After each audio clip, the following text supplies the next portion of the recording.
Hey, what's going on, guys? It's your boy CMB. Don't forget to subscribe to the channel, smash that like button, and let's get into this one really quickly. Now, guys, yesterday we got some great breaking news. Mike Coppinger of ESPN reported that all terms have been agreed to for the highly anticipated welterweight showdown between Errol "The Truth" Spence Jr.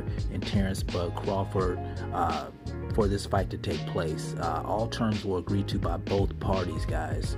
So, of course, the boxing world was in an uproar yesterday. Everybody was talking about it, making content about it. Everyone's just excited about, the fact that this fight is possibly going to take place this November. The rumor is November the 19th. So we haven't got any confirmation on that yet. So like I said in the breaking news video, let's take it with a grain of salt. Let's wait and see what happens if the PBC does make an announcement on this fight. But anyway, guys, that got me to thinking about how the talks was Errol "The Truth" Spence Jr. was fighting on the 19th, even if, the Terrence Crawford fight wasn't going to be made. And a lot of speculation was that, Keith Thurman could possibly be a replacement opponent. I did do a video on that. I heard some other people talking about that as well. And now that this fight between Terrence Crawford and Errol Spence is possibly going to be taking place, I thought about, where does that leave Keith "One-Time" Thurman? A lot of you guys do know that Keith Thurman is in the number one spot for the WBC. He's ranked number one, and we know that Keith Thurman needs a big fight. So I got to thinking about, what options does he have left to take for his career? He's kind of teetering there, and I looked at some of the rankings here. And of course, you have, let's take the IBF ranked number one spot. You have Jaron Boots Ennis, who's 29-0. That could be a route that Keith Thurman could take. A lot of people have been talking about Keith Thurman facing Jaron Boots Ennis. But honestly, I don't think Keith Thurman's going to take that route. I would be surprised if he did.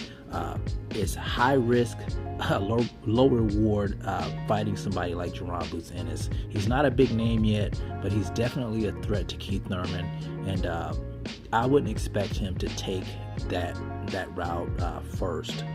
Now, the next route he could take, Virgil Ortiz, who's ranked number 2 at the WBC.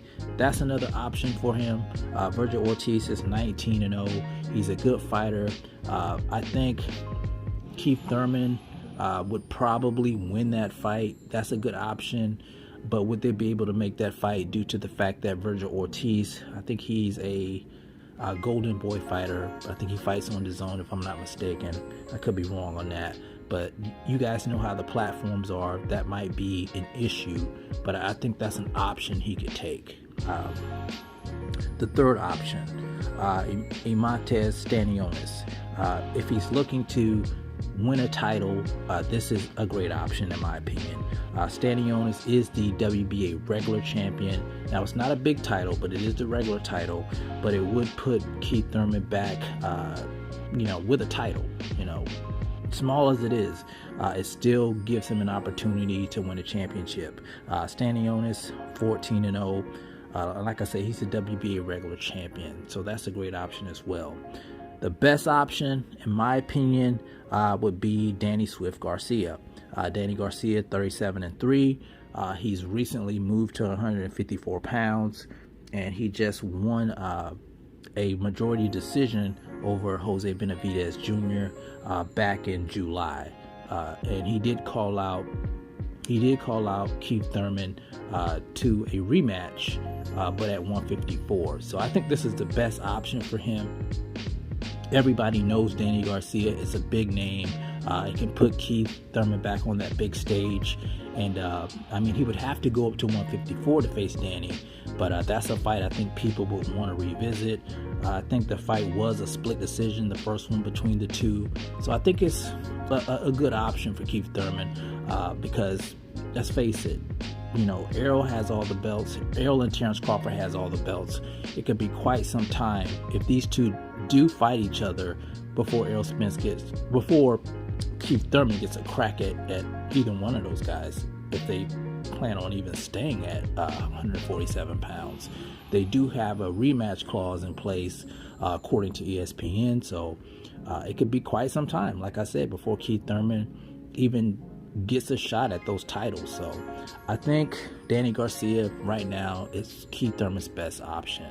But you may think different on this. So you guys let me know what you think about where Keith Thurman goes from here in the comment section, guys. It's the CMB. I'll talk to you guys in the next one. And I'm out. Peace.